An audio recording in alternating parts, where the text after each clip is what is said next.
Going back to the creepypastas for this one. I read it, it was just too good to pass up. This is the Russian sleep experiment. Hope you enjoy it.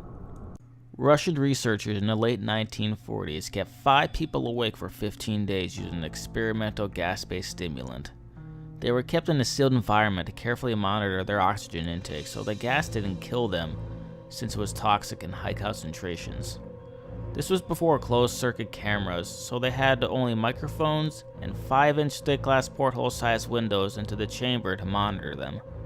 The chamber was stocked with books, cots to sleep on but no bedding, running water and toilet, and enough dry food to last all 5 for over a month. The test subjects were political prisoners deemed enemies of the state during World War II. Everything was fine for the first 5 days. The subjects hardly complained, having been promised falsely that they would be freed if they submitted to the test and did not sleep for 30 days. Their conversation and activities were monitored, and it was noted that they continued to talk about increasingly traumatic incidents in their past, and the general tone of their conversations took on a darker aspect after the 4-day mark. After 5 days, they started to complain about the circumstances and events that led them to where they were and started to demonstrate severe paranoia. They stopped talking to each other and began alternatively whispering to the microphones in one-way mirror portholes. Oddly, they all seemed to think they could win the trust of the experimenters by turning over their comrades, the other subjects into captivity with them. At first, the researchers suspected this was an effect of the gas itself. After 9 days, the first of them started screaming. He ran the length of the chamber, repeatedly yelling at the top of his lungs for 3 hours straight.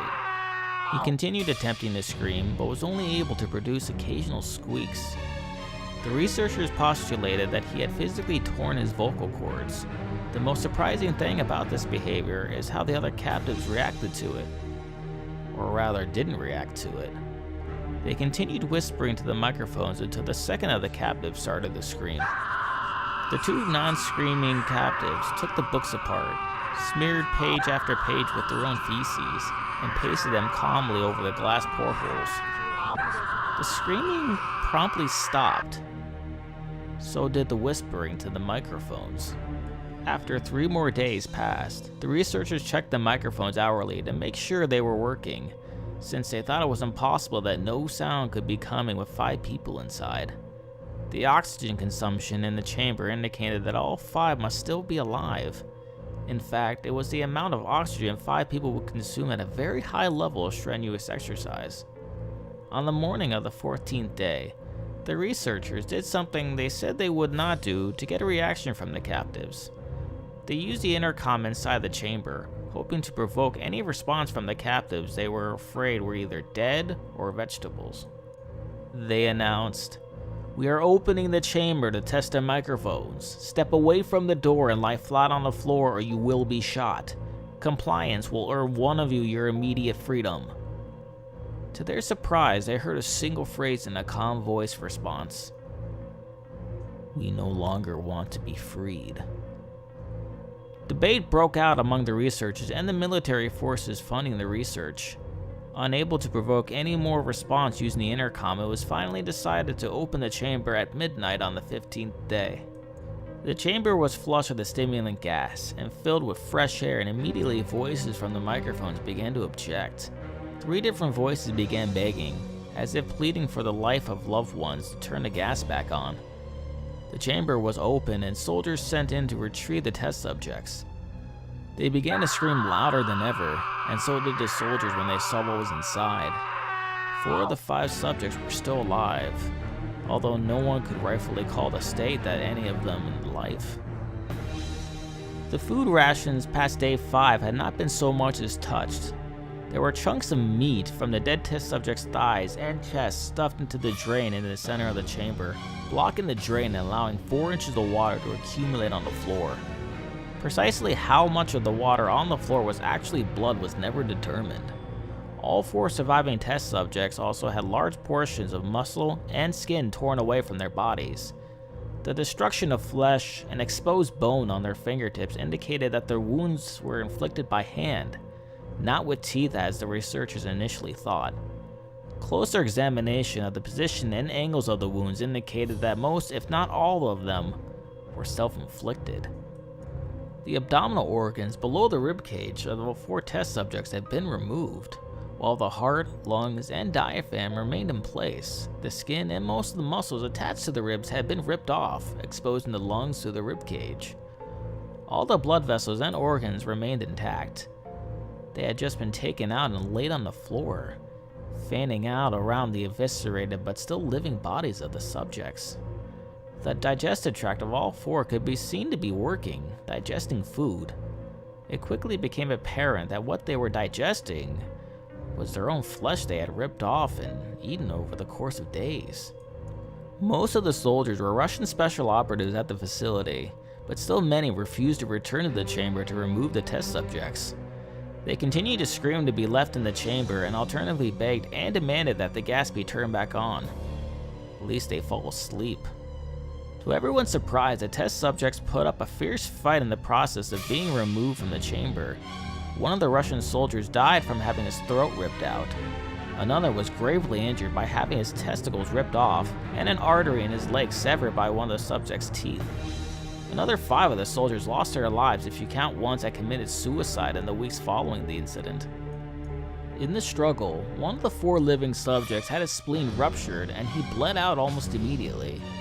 The medical researchers attempted to sedate him, but this proved impossible. He was injected with more than 10 times the human dose of a morphine derivative, and still fought like a cornered animal, breaking the ribs and arm of one doctor. When heart was seen to beat for a full 2 minutes after he had bled out to the point there was more air in his vascular system than blood. Even after it stopped, he continued to scream and flail for another 3 minutes, struggling to attack anyone within reach, and just repeated the word "more" over and over, weaker and weaker, until he finally fell silent. The surviving 3 test subjects were heavily restrained and moved to the medical facility. The 2 with intact vocal cords continuously begging for the gas, demanding to be kept alive. The most injured of the 3 was taken to the only surgical operating room that the facility had. In the process of preparing the subject to have his organs placed back within his body, it was found that he was effectively immune to the sedative they had given him to prepare him for the surgery. He fought furiously against his restraints when the anesthetic gas was brought out to put him under. He managed to tear most of the way through a 4-inch wide leather strap on one wrist, even though the weight of a 200-pound soldier holding that wrist as well. It took only a little more anesthetic than normal to put him under, and the instant his eyelids fluttered and closed, his heart stopped. In the autopsy of the test subject that died on the operating table, it was found that his blood had tripled the normal level of oxygen. His muscles that were still attached to his skeleton were badly torn, and he had broken 9 bones in his struggle to not be subdued. Most of them were from the force his own muscles had exerted on them. The second survivor had been the first of the group of 5 to start screaming. His vocal cords destroyed, he was unable to beg or object to surgery, and he only reacted by shaking his head violently in disapproval when the anesthetic gas was brought near him. He shook his head yes when someone suggested, reluctantly, they try the surgery without anesthetic, and did not react for the entire 6-hour procedure of replacing his abdominal organs and attempting to cover them with what remained of his skin. The surgeon presiding stated repeatedly that it should be medically possible for the patient to still be alive. One terrified nurse assisting the surgery stated that she had seen the patient's mouth curl into a smile several times whenever his eyes met hers. When the surgery ended, the subject looked at the surgeon and began to wheeze loudly, attempting to talk while struggling. Assuming this must be something of drastic importance, the surgeon had a pen and a pad fetched so the patient could write his message. It was simple: keep cutting. The other 2 test subjects were given the same surgery, both without anesthetic as well, although they had to be injected with a paralytic for the duration of the operation. The surgeon found it impossible to perform the operation while the patients laughed continuously. Once paralyzed, the subject could only follow the attending researchers with their eyes. The paralytic cleared their system in an abnormally short period of time, and they were soon trying to escape their bonds. The moment they could speak, they were again asking for the stimulant gas. The researchers tried asking them why they had injured themselves, why they ripped out their own guts and why they wanted to be given the gas again. Only one response was given: I must remain awake. All 3 subjects' restraints were reinforced and they were placed back into the chamber awaiting determination as to what should be done with them. The researchers, facing the wrath of their military benefactors for having failed the stated goals of their project, considered euthanizing the surviving subjects. The commanding officer, an ex-KGB, instead saw potential and wanted to see what would happen if they were put back on the gas. The researchers strongly objected, but were overruled. In preparation for being sealed in the chamber again, the subjects were connected to an EEG monitor and had their restraints padded for long-term confinement. To everyone's surprise, all 3 stopped struggling the moment it was let slip they were going back on the gas. It was obvious that at this point, all 3 were putting up a great struggle to stay awake. One of the subjects that could speak was humming loudly and continuously. The mute subject was straining his legs against his leather bonds with all of his might. First left, then right, then left again for something to focus on. The remaining subject was holding his head off his pillow and blinking rapidly. Having been the first to be wired for an EEG, most of the researchers were monitoring his brainwaves in surprise. They were normal most of the time, but sometimes flatline inexplicably. It looked as if he were repeatedly suffering brain death before returning to normal. As they were focused on paper scrolling out of the brainwave monitor, only one nurse saw his eyes slip shut at the same moment his head hit the pillow. His brainwaves immediately changed to that of a deep sleep, then flatlined for the last time as his heart simultaneously stopped. The only remaining subject that could speak started screaming to be sealed in now. His brainwaves showed the same flat lines as the one who had just died from falling asleep. The commander gave the order to seal the chamber with both subjects inside, as well as 3 researchers. One of the named 3 immediately drew his gun and shot the commander point blank between the eyes, then turned the gun on the mute subject and blew his brains out as well.